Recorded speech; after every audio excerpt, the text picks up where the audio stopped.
Getting the Love You Want, by Harville Hendrix, Ph.D., and Helen LaKelly Hunt, Ph.D. Introduction. I want you to imagine a man on the second day of his honeymoon. He's walking along a beautiful, sun-drenched beach in Georgia. Just ahead of him, maybe 200 or 300 feet away, is his new bride. He sees her silhouetted against the rising sun, her hair blowing in the wind, completely absorbed in her search for seashells. He gazes at her, this person he has just committed his life to. And in that instant, he feels a sudden, sharp jolt of anxiety. It's followed by a sinking, terrifying realization. I've married the wrong person. The feeling is so strong he has to fight the impulse to turn around, run back to the car, and just drive away. A moment later, his wife turns, she smiles, she waves, and the nightmare feeling vanishes as quickly as it came. But the memory of that moment, that terrifying glimpse behind the curtain, would haunt him for years. What happened on that beach?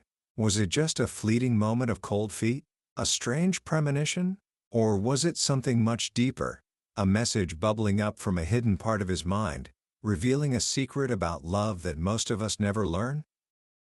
The man on that beach was Harville Hendrix, and that painful moment became one of the foundational questions that would lead him and his partner, Helen LaKelly Hunt, to write one of the most influential relationship books of all time, Getting the Love You Want. Since it was first published, this book has sold over 4 million copies. It's been featured on Oprah so many times that it landed on the New York Times bestseller list 11 different times. It has transformed the field of couples therapy and, more importantly, it has transformed millions of relationships around the world. And the reason it's so powerful is that it answers the fundamental questions we all have about love. Why are we so powerfully drawn to one person over another? Why does the magical, intoxicating feeling of romantic love so often fade into frustration, conflict, and disappointment? And is there a way to not only get that magic back, but to create a love that's even deeper, a love that doesn't just make you happy, but actually helps you heal and become whole? Today, we're going to explore the profound answers this book offers. And I promise you, by the end of our time together, you will see your own relationships, past, present, and future, in a completely new light. You'll understand the hidden, unconscious forces that are secretly running the show, and you'll discover the path to moving from an unconscious partnership, which almost always ends in a power struggle, to a conscious partnership, a place where you can finally get the love you've always wanted. Book summary. It all starts with a simple, powerful question that Harville and Helen asked themselves at the very beginning of their journey together. Why do couples fight? Why does the beautiful dream of love so often turn into a nightmare? To understand the answer, we have to take a little trip inside our own minds. The authors ask us to imagine that we have two different brains operating at the same time. There's what they call the new brain, the cerebral cortex. This is the logical, rational, thinking part of you. It's the part that observes, plans, and makes decisions. It's the part you think of as you.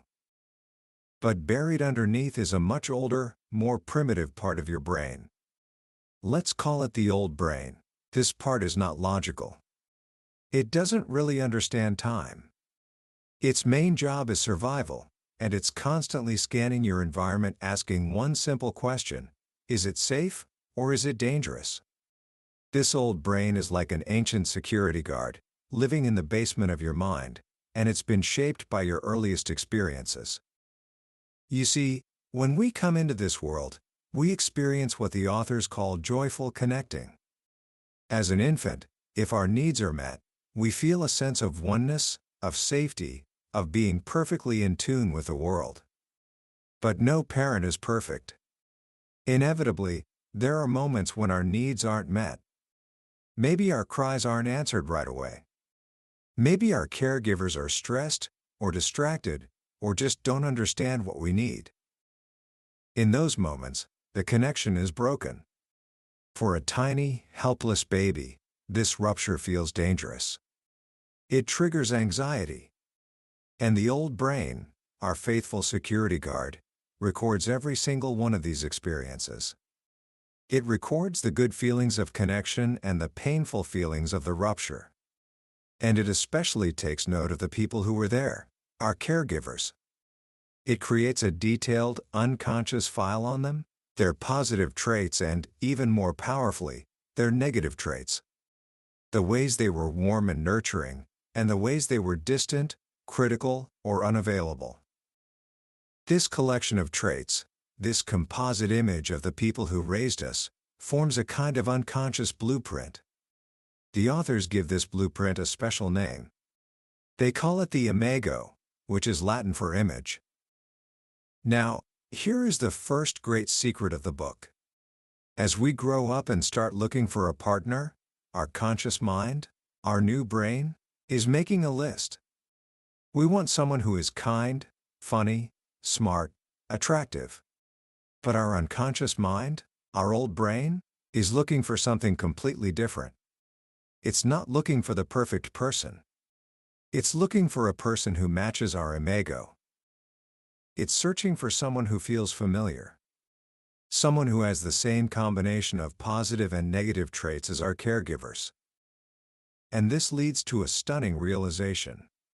Why on earth would we be attracted to someone who has the same negative traits that hurt us in our childhood? If your father was emotionally distant, why would you be drawn to a partner who is also withdrawn? If your mother was critical, why would you find yourself falling for someone who also has a critical nature? The answer is the unconscious mind's deepest, most secret mission. It's not trying to repeat the pain. It's trying to heal the pain. Your old brain is trying to recreate the conditions of your childhood, but this time, with a different ending. It's as if it's saying, this person is just like the people who wounded me. If I can get this person to finally give me the love, attention, or safety I didn't get back then, my original wound will finally be healed. It's an unconscious attempt to go back to the scene of the crime and finally solve the case.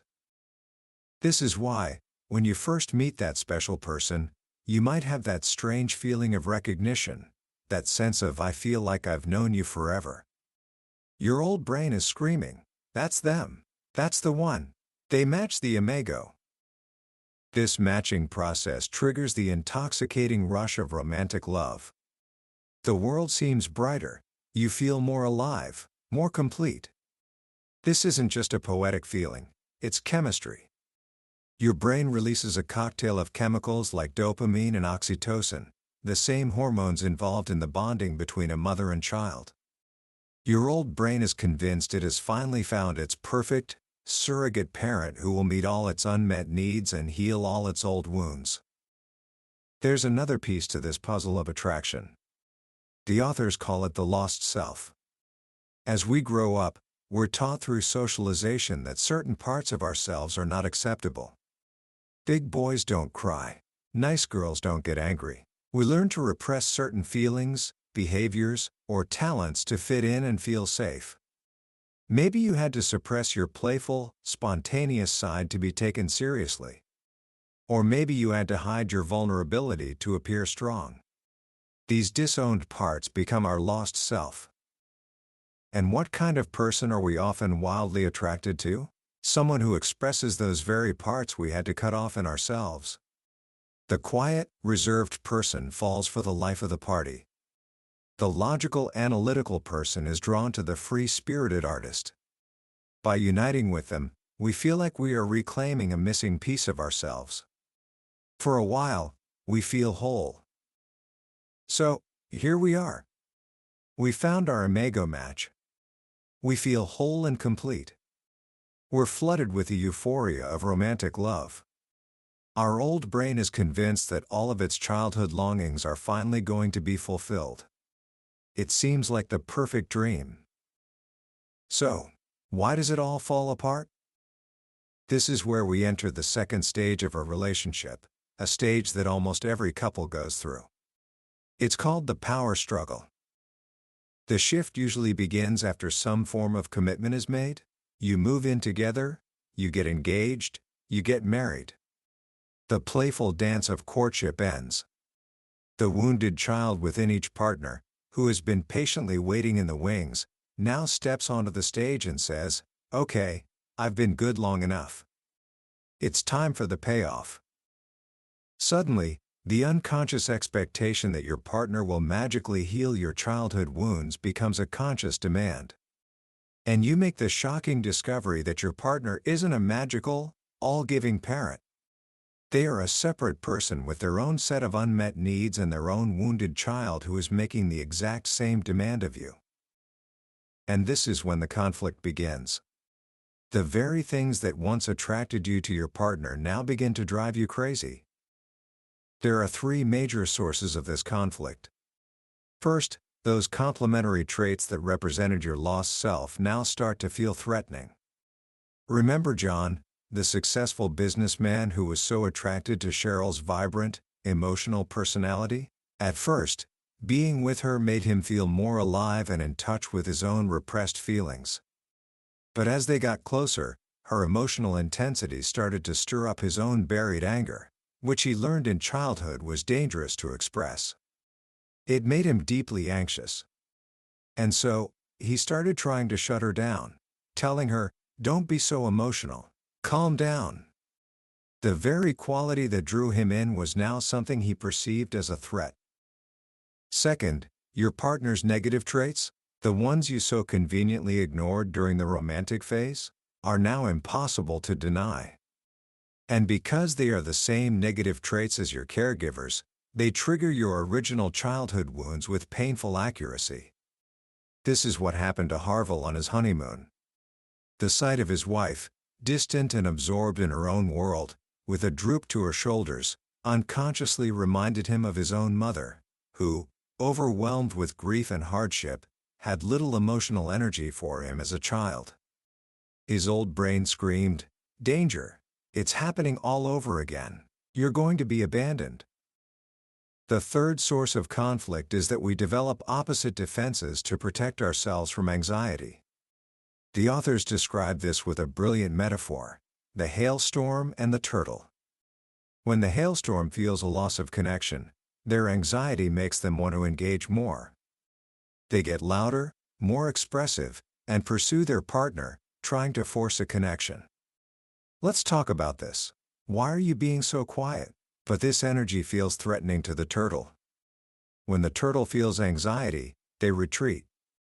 They pull into their shell to feel safe, becoming quiet and withdrawn. Of course, the more the turtle retreats, the more the hailstorm hails.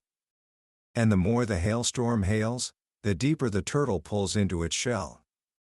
It's a vicious cycle that leaves both partners feeling frustrated, misunderstood, and desperately alone.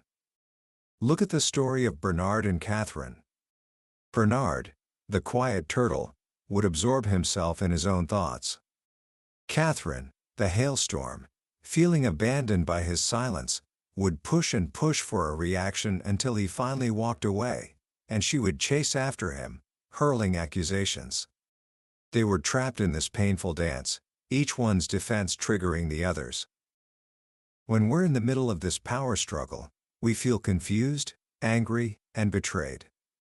We think, "You've changed. You're not the person I fell in love with." And in our desperation to get our needs met, we resort to the most primitive tactics we know, the weapons of love. We criticize, we blame, we withhold affection. We do this for the same reason a baby cries: it's the only way our old brain knows how to signal distress and demand attention. We think, if I can just cause you enough pain, you'll finally give me what I want. But of course, it never works. It only creates more pain and deepens the rupture between you. So, is this the end of the story? Are we all doomed to get stuck in this painful power struggle, either staying in unhappy relationships or divorcing and repeating the same pattern with someone new? The authors say no. This is not the end. In fact, the power struggle isn't a sign that your relationship is over. It's a sign that the real work of the relationship is just beginning. This is the moment you have a choice. You can either exit the relationship, or you can begin the journey toward a conscious partnership. A conscious partnership is built on a radical new understanding. The unconscious purpose of your relationship is to finish childhood. And your partner, the person who seems least capable of meeting your needs, is actually the person uniquely designed to help you heal. Their frustrations are not random, they are a roadmap to your own growth. This journey requires moving from the reactive, survival-driven old brain to the thoughtful, intentional new brain. It's about learning to care for your relationship with the same rational skill you might apply to your career or a hobby. The first step on this path is commitment. This isn't just about the marriage vows. It's about consciously deciding to close the exits. Exits are anything we do to avoid intimacy and drain energy from the relationship when we feel anxious or hurt. There are catastrophic exits, like divorce.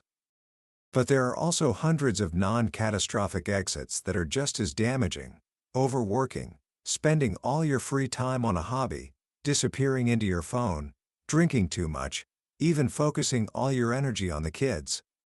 To heal a relationship, you have to decide to stay in it, physically and emotionally, and redirect that energy back into the space between you. Once you've made that commitment, you need a new way to communicate. Because the way we normally talk during a conflict is a disaster. We don't listen, we reload. We're not trying to understand, we're trying to win. This is why the authors created the single most powerful tool in the book, the Imago Dialogue. It's a simple, structured, 3-step process for talking that feels awkward at first, but is utterly transformative.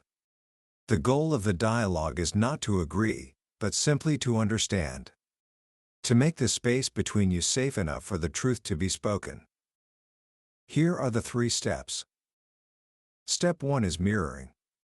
When your partner speaks, your only job is to listen and then reflect back what you heard, like a mirror. You start with the phrase, "So, if I'm hearing you correctly, you're saying," and you paraphrase their message. Then you ask, "Did I get that?" You keep doing this until they say, "Yes, you got it." This simple act is revolutionary. It forces you to quiet your own internal chatter and actually hear what your partner is saying, perhaps for the first time. It tells your partner, "Your reality is important to me." Step 2 is validation. This is where you try to see the logic in your partner's point of view, even if you don't agree with it. You say something like, "That makes sense," or "I can see how you would feel that way, given your perspective." You're not saying you're right and I'm wrong. You're saying, "Your reality is valid. You are not crazy." This is profoundly healing for people who grew up feeling their reality was constantly denied. Step 3 is empathy. This is where you try to connect with the feeling behind your partner's words. You say, "I can imagine that must feel," and you guess the emotion. "I can imagine you might feel hurt," or "I imagine that makes you feel scared." You are trying to step into their emotional world for a moment. This dialogue creates safety. And when people feel safe, they can be vulnerable. When they can be vulnerable, they can connect. With safety established, the real healing can begin. This happens through an exercise called the Behavior Change Request Dialogue. This is where you learn that behind every chronic frustration and criticism is a disguised, unmet need. Instead of yelling, "You're always late," which just triggers a defensive reaction, you learn to turn that frustration into a positive, specific request. The process helps you dig deeper. You identify the frustration you're forgetful. You connect it to the deeper feeling. When you forget, "I feel unimportant and unloved." You link it to your childhood. "It reminds me of my father, who was always preoccupied and never showed up for me." And then you formulate a specific, positive request. "For the next month, I would like you to call me once a day from work, just to chat." Now, here is the incredible paradox and the heart of the book's genius. The authors discovered that the very thing your partner needs from you, the behavior that feels the most difficult for you to do, is almost always the precise area where you need to grow. It's your own lost self trying to emerge.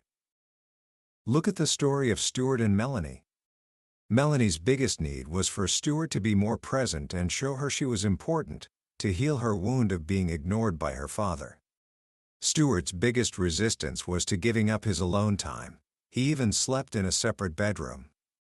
For him, sharing a bed felt like being trapped, a feeling that likely came from his own childhood. But when he made the conscious choice to stretch, to try sleeping in the same bed to meet Melanie's need, something amazing happened. Over time, he not only got used to it, but he started to like it. When Melanie, feeling healed and secure, finally told him he could have his own room back, he said, "I'd be lonely in my own room. I wouldn't know what to do with myself." In the act of healing her, he had discovered and healed his own repressed need for intimacy. Love of the self is achieved through the love of the other. This is the engine of transformation.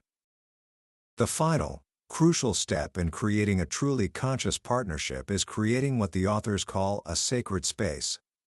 And you do this by making one of the most difficult but powerful commitments of all, the zero negativity pledge. Negativity, criticism, blame, shame, sarcasm, even a dismissive tone of voice, is a toxin to a relationship. Every time you're negative, you trigger your partner's old brain. You make them feel unsafe. You rupture the connection. The authors themselves realized this was the final barrier in their own marriage. They were on the brink of divorce when they realized their relationship was filled with negativity. They made a pact to go cold turkey. They even put a calendar on their wall and gave each day a smiley face if they made it without negativity, or a frowny face if they didn't. This doesn't mean you can't have problems or disagreements. It means you handle them through the safe structure of the dialogue and behavior change requests. You eliminate the casual, toxic negativity from your daily interactions. And you don't just remove the negative. You actively flood the space between you with the positive. You practice caring behaviors, small, specific actions you know your partner loves. You create a fun list of high-energy activities to do together. You give each other surprise gifts. You learn to become a source of pleasure and safety for each other again, just like in the early days of romantic love, but this time, it's not based on illusion. It's based on a conscious, intentional choice to love. When you do this, something profound happens. The struggle ends. Love becomes less about effort and more about flow. Your partner is no longer your surrogate parent or your adversary. They become what the authors call a passionate friend. You have repaired the original rupture from childhood. You feel safe, whole, and deeply, joyfully connected. And this, the book reveals, is not just a psychological journey. It's a spiritual one. It's in the messy, difficult, beautiful work of a conscious love relationship that we can truly heal, become whole, and experience our deepest connection to each other and to the universe itself. Commentary. As we come to the end of our journey through getting the love you want, I find myself reflecting on what makes this book so enduring. After more than 3 decades, why does it still feel so revolutionary? I think it's because it flips our entire understanding of love on its head. We grow up with a consumer model of relationships. We go out into the world looking for the right person, the one who will meet our needs, make us happy, and complete us. It's a search for what we can get. And when that person inevitably fails to live up to our unconscious expectations, we think we made a mistake. We think, I picked the wrong person. This book offers a radical alternative. It suggests that you didn't pick the wrong person. You picked the perfect person. You picked the person perfectly designed to push all your buttons, to trigger all your deepest childhood wounds. And you did this not as a cosmic joke, but because that person holds the key to your healing. The conflict in your relationship isn't a problem to be avoided, it's the curriculum for your growth. Conflict, as the authors say, is growth trying to happen. The transformation begins when you shift your focus. You stop asking, "What am I getting from this relationship?" And you start asking, "What is this relationship asking of me? How do I need to grow to become the partner my partner needs?" And here's the beautiful paradox. In the act of stretching to meet your partner's needs, in the selfless act of trying to heal them, you accidentally end up healing yourself. By giving the love your partner wants, you end up getting the love you've always needed. It's an incredibly profound and hopeful message. It transforms the power struggle from a battlefield into a workshop for the soul. So, how can you start putting these ideas into practice, even in a small way, starting today? Here are 2 simple actions you can try. First, practice the appreciation mirror. Just once a day, for the next week, take a moment with someone you care about. It could be a partner, a family member, or a close friend. One of you shares one small, specific thing you appreciate about the other. For example, "I really appreciate how you listen to me talk about my stressful day." The other person's only job is to mirror it back. "So, if I'm hearing you right, you appreciated that I listened to you. Did I get that?" That's it. Don't return the compliment. Don't analyze it. Just let the person giving the appreciation feel heard, and let the person receiving it simply take it in. It's a small dose of positive flooding that can begin to change the energy between you.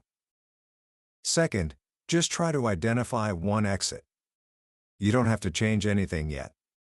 Just become a curious observer of your own behavior. The next time you feel stressed, angry, or disconnected in a relationship, what's the first thing you do?